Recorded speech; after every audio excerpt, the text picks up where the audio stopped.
வணக்கம். எல்லாரும் எப்படி இருக்கீங்க? இன்றைய நம்ம நிதி பயணத்துக்கு உங்கள வரவேற்கிறோம். பணம். ஆமா, பணம். இது நம்ம வாழ்க்கையில தவிர்க்கவே முடியாத ஒண்ணு இல்லையா? ஆனா அதை எப்படி புத்திசாலித்தனமா கையாள்றது?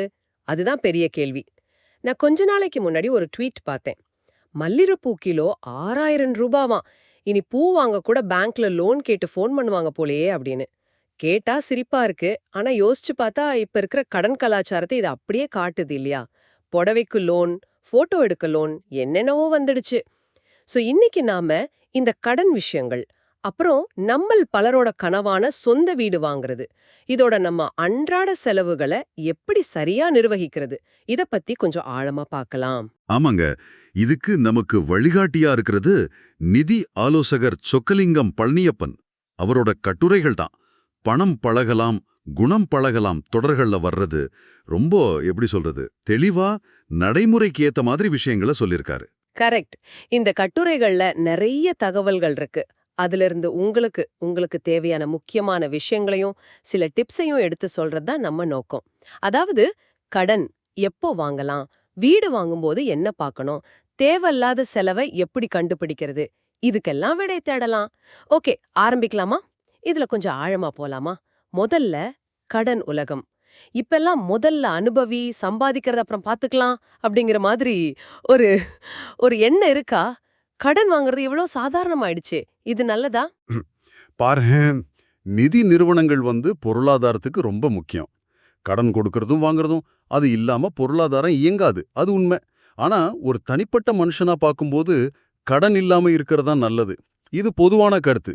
அதே நேரத்துல கடன் வாங்குற எல்லாரும் தப்பு பண்றாங்கன்னு சொல்லிட முடியாது. எதுக்காக வாங்குறோம், அதை திருப்பி கட்ட முடியுமா, அதான் முக்கியம். சரி, சரி. அப்போ எது நல்ல கடன், எது கெட்ட கடன்? கட்டுரைகள் என்ன சொல்லுது? எதில் கொஞ்சம் ஜாக்கிரதையா இருக்கணும்? இது இது ஒரு முக்கியமான கேள்விங்க.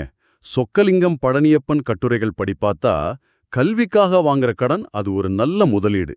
ஏன்னா அது உங்க திறமைய, அறிவ, அதாவது உங்களை நீங்களே ஒரு சொத்தா மாத்திக்கிறீங்க. உங்க மதிப்பு அதிகமாக்குது. ம். ஆனா அதுலயும் ஆமா, அதுலயும் ஒரு கண்டிஷன் இருக்கு. ரொம்ப ஆடம்பரமான கல்விக்கு நம்ம தகுதிக்கு மீறி கடன் வாங்கக்கூடாது.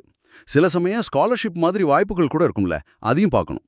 அப்புறம் மருத்துவ செலவு. நம்ம எதிர்பார்க்காத நேரத்துல இன்சூரன்ஸ் பத்தாம போகும்போது அப்போ கடன் வாங்க வேண்டியிருக்கலாம். அது அவசியம்தான், உயிர் சம்பந்தப்பட்டது. சரி. மூணாவதா வீட்டு கடன். இதுக்கு வட்டி கொஞ்சம் கம்மியா இருக்கும் மத்த கடனோட ஒப்பிடும்போது. நீண்ட கால அவகாசம், டாக்ஸ் பெனிஃபிட் இதெல்லாம் இருக்கு. அதனால முதல் வீடு வாங்குறதுக்கு கடன் வாங்குறது அது ஒரு நல்ல திட்டமிடல் தான். ஒரு அசெட் கிரியேட் பண்றோம். ஓஹோ. ஆனா இன்வெஸ்ட்மெண்ட்டுக்காக ரெண்டாவது வீடு, மூணாவது வீடுன்னு கடன் வாங்குறது அது அந்த அளவுக்கு நல்ல ஐடியா இல்லைன்னு கட்டுரையாளர் சொல்றாரு. அப்போ எதுக்கெல்லாம் கடன் வாங்குறது கொஞ்சம் ஆபத்தானது, எதெல்லாம் தவிர்க்கணும்? பிளான் பண்ணக்கூடிய செலவுகள். உதாரணத்துக்கு கல்யாணம். இதுக்கெல்லாம் கடன் வாங்காம முன்னாடியே சேமிச்சு சிம்பிளா பண்றது நல்லது. பைக், கார் மாதிரி தேய்மானமாகக்கூடிய பொருட்களுக்கு கடன் வாங்குறது, இல்ல ஆடம்பர பொருட்களுக்கு, முக்கியமா இந்த கிரெடிட் கார்டுல இஎம்ஐல தேவையில்லாததெல்லாம் வாங்குறது, இது நம்ம நிதிநிலைக்கு நல்லதில்ல. கரெக்ட். இதை விட ரொம்ப ஆபத்தானது என்னன்னா, ஒரே நேரத்துல பல கடன்ல மாட்டிக்கிறது. வீட்டு கடன், வண்டிக்கு loan, personal loan, credit card பாக்கி, இப்படியெல்லாம் சேர்ந்துட்டா மாசா மாசம் வர்ற சம்பளத்துல பெரும்பகுதி வட்டி கட்டவே போயிடும். அது பயங்கர மன அழுத்தத்தை கொடுக்கும், வாழ்க்கை தரமே பாதிக்கும். கடன் ஒரு கருவி மாதிரி. அதை நாம சரியா பயன்படுத்தணும். அது நம்மளை அடிமைப்படுத்திடக்கூடாது. ரொம்ப தெளிவா சொன்னீங்க. கடன் பத்தின ஒரு புரிதல் கிடைச்சிருக்கு. அடுத்த பெரிய டாபிக் சொந்த வீடு. இது நம்ம பல பேரோட கனவு இல்லையா? சம்பாதிக்க ஆரம்பிச்ச உடனே வீடு வாங்கிடணுமா, இல்ல கொஞ்சம் வெயிட் பண்ணலாமா? கட்டுரைகள் என்ன மாதிரி ஒரு ஐடியா கொடுக்குது? சொக்கலிங்கம் பழனியப்பன் என்ன சொல்றாருன்னா, சம்பாதிக்க ஆரம்பிச்சு கொஞ்ச வருஷத்திலேயே முடிஞ்சா ஒரு வீட்ல முதலீடு பண்றது நல்லதுங்கிறாரு. அது பணத்தை ஒரு ஒழுங்குக்கு கொண்டு வரும், ஒரு ஒரு மாதிரி கட்டாயம் சேமிப்பு மாதிரி. ஓஹோ. அப்போ பார்க்க ஒரு பெரிய பாரமா தோணலாம். ஆனா ஒரு 10-20 வருஷம் கழிச்சு திரும்பி பார்த்தா இது ஒரு நல்ல முடிவா இருக்க நிறைய வாய்ப்பு இருக்கு. பட்ஜெட்டை பொறுத்து தனி வீடா இல்ல அபார்ட்மெண்ட்டான்னு முடிவு பண்ணிக்கலாம். இப்பெல்லாம் வசதி, பாதுகாப்பு, மெயின்டெனன்ஸ் எல்லாம் பார்த்து அபார்ட்மெண்ட் நிறைய பேர் விரும்புறாங்க. ஆமா. இப்பெல்லாம் வெளிநாட்டுல வீடு வாங்கும்போது நாளைக்கு இதை விற்க நேர்ந்தா வாங்க வர்றவங்க என்ன எதிர்பார்ப்பாங்கன்னு யோசிச்சு வாங்குவாங்களாம். நாமளும் அப்படி பார்க்கணுமா? லொகேஷன் ரொம்ப முக்கியம்ல. மிகச்சரியா சொன்னீங்க. வீடோட மதிப்புங்கிறது அது இருக்கிற இடத்த பொறுத்து தான். கட்டுரையாளர் சொல்ற சில முக்கியமான விஷயங்கள். வீட்டுக்கு பக்கத்துல நல்ல ஸ்கூல்ஸ், ஹாஸ்பிட்டல்ஸ், அத்தியாவசிய கடைங்க இருக்கா? ரோடு வசதி நல்லா இருக்கா? அகலமான ரோடா? எதிர்காலத்துல இந்த ஏரியா வளருமா? ம். அப்புறம் வீடு சட்டப்படி கட்டியிருக்காங்களா? மழைக்காலத்துல தண்ணி தேங்காத இடமா? குடிதண்ணி வசதி, கரண்ட் இதெல்லாம் சரியா இருக்கா? முக்கியமா அபார்ட்மெண்ட்னா அந்த ரெசிடென்ஸ் அசோசியேஷன் அது நல்லா ஆக்டிவா இருக்கான்னு பார்க்கணும். அவங்க நல்லா இயங்குனா பல பராமரிப்பு பிரச்சனை ஈஸியா சால்வ் ஆகும். இதெல்லாம் இன்னைய வசதிக்கு மட்டும் இல்ல, நாளைக்கு விற்கும் போதும் இதுக்கெல்லாம் மதிப்பு இருக்கு. அப்பாடா, எவ்ளோ விஷயம் பார்க்கணுமா? சரி, இப்போ ஒரு நல்ல வீட்டை தேர்ந்தெடுத்தாச்சு. அடுத்து பணம், டவுன் பேமெண்ட் அது எவ்ளோ தேவைப்படும்? அதை எப்படி ரெடி பண்றது? அப்புறம் லோன், அதுல என்ன பார்க்கணும்? இதுதானே பெரிய சவால். ஆமா, இதுதான் முக்கியமான ஸ்டேஜ்.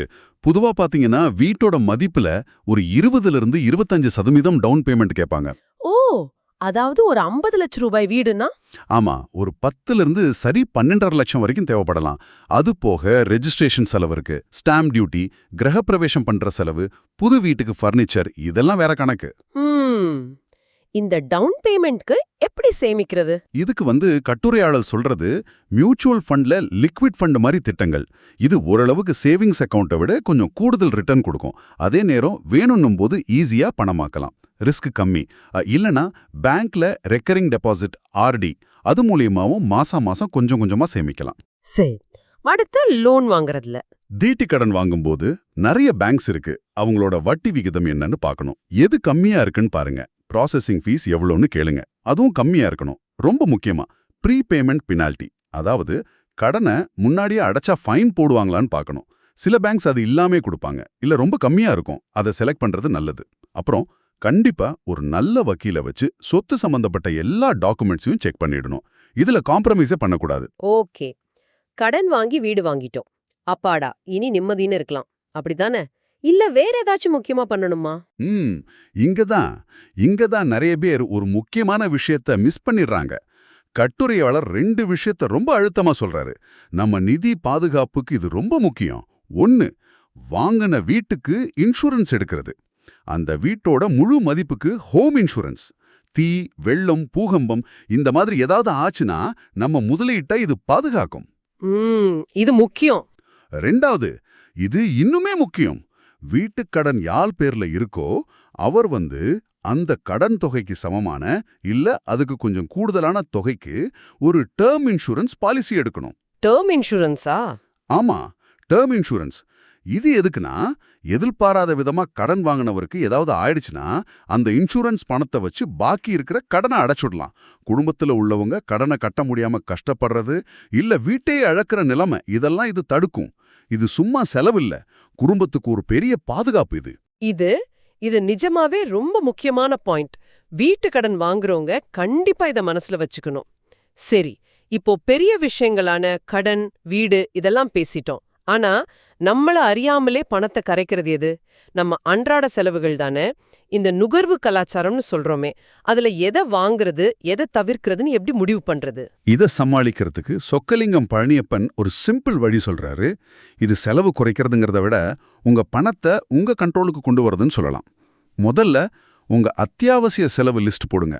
வீட்டு வாடகை இல்லனா லோன் இஎம்ஐ, பிள்ளைங்க படிப்பு செலவு, மளிகை, கரண்ட் பில், போக்குவரத்து இதெல்லாம் தவிர்க்க முடியாதது. சரி. அதுக்கப்புறம் மத்த செலவுகள், அதாவது நாம விரும்பி செய்கிற செலவு, ஆடம்பர செலவு, அதை தனியா லிஸ்ட் போடுங்க. இப்போ அந்த 2வது லிஸ்ட்டை பாருங்க. இதுல எது நிஜமா தேவை, எது தேவையில்லாதது, எது சும்மா பழக்கத்துல செய்யற வீண் செலவு, இதை கண்டுபிடிங்க. இப்படி பிரிச்சு பார்க்கும்போது எங்க குறைக்கலான்னு உங்களுக்கே புரியும். பொதுவா நாம எதுலெல்லாம் கொஞ்சம் ஜாஸ்தியா செலவு பண்றோம், எதை பாத்துக்கணும்னு சில உதாரணம் சொல்ல முடியுமா? கட்டுரைகள்ல சில விஷயங்களை சொல்றாங்க. உதாரணத்துக்கு 1க்கு மேல ஃபோன் வச்சிருக்கிறது, பர்சனல், ஆஃபீஸ், டேட்டாக்குன்னு தனித்தனியா. அதுக்கு பதிலா எல்லாத்துக்கும் சேர்த்து ஒரே நல்ல பிளான் பார்க்கலாம். தேவைக்கு அதிகமா ஏசி யூஸ் பண்றது, கரண்ட் பில் எகிரும்.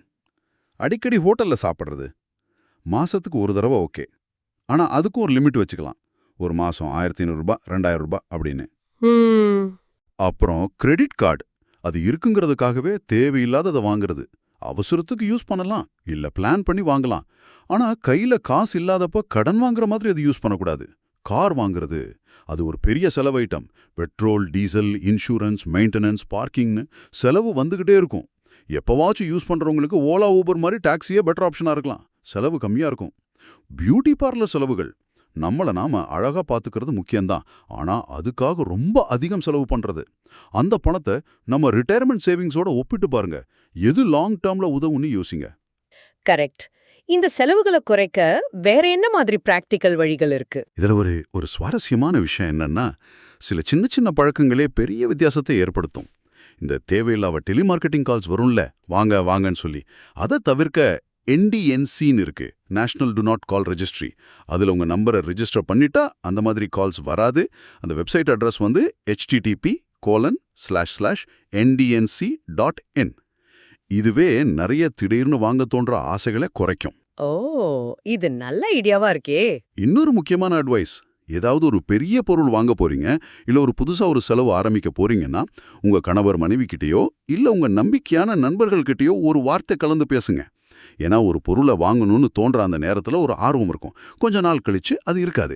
இப்படி மத்தவங்க கிட்ட பேசும்போது நாம உணர்ச்சி வசப்பட்டு வாங்குறத தடுத்து கொஞ்சம் நிதானமா யோசிக்க முடியும். எது முக்கியம், எதுக்கு முன்னுரிமை கொடுக்கணும், இப்படி யோசிச்சு செஞ்சா நிறைய தேவையில்லாத செலவை நிச்சயமா குறைக்கலாம்.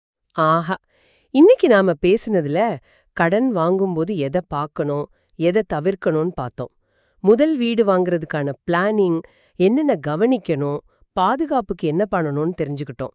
கடைசியா அன்றாட செலவுகளை எப்படி கண்ட்ரோல் பண்ணி சேமிப்பு அதிகமாக்கலான்னு சில வழிகளை பார்த்தோம் இல்லையா? ஆமா, சுருக்கமா சொல்லணும்னா இந்த கட்டுரைகளோட சாரம் இதுதான். படிப்பு, ரொம்ப அவசியமான மருத்துவ தேவை, முதல் வீடு. இதை தவிர மற்ற ஆடம்பரத்துக்கும் தேய்மானமாகிற பொருளுக்கும் பிளான் பண்ணக்கூடிய விஷயங்களுக்கும் கடன் வாங்காதீங்க. வீடு வாங்கும்போது இடம், லீகல் டாக்குமெண்ட்ஸ், இன்சூரன்ஸ் இதெல்லாம் முக்கியமா பாருங்க. அன்றாட செலவுகளை கொஞ்சம் பிரிச்சு பார்த்து தேவையில்லாததை நீக்கி சேமிப்புக்கு முக்கியத்துவம் கொடுங்க. இதெல்லாம் செஞ்சா உங்க நிதி நிலைமை நல்லா இருக்கும், ஒரு வலுவான அடித்தளம் கிடைக்கும். ஆமா, நினைவில் வச்சுக்கோங்க, சொக்கலிங்கம் பழனியப்பன் சொல்ற மாதிரி தேவையற்றதை ஒதுக்கும் போது தேவையானது சுலபமா கிடைச்சிடும். இது உங்களை நீங்களே கட்டுப்படுத்திக்கிற மாதிரி இல்ல? கரெக்டா சொன்னீங்க. இது கட்டுப்பாடு பத்தின விஷயமே இல்லை. இது உங்க பணத்தை உங்க கண்ட்ரோல்ல வச்சுக்கிறது, உங்களுக்கு ஒரு பவர் கொடுக்குது. நிதி சுதந்திரம் நோக்கி போறதுக்கு இது ஒரு வழி. உங்க பணத்தை நீங்க கண்ட்ரோல் பண்ணணும், பணம் உங்களை கண்ட்ரோல் பண்ணக்கூடாது. அதான் விஷயம். சரி, கடைசியா உங்களை யோசிக்க வைக்கிற ஒரு கேள்வி.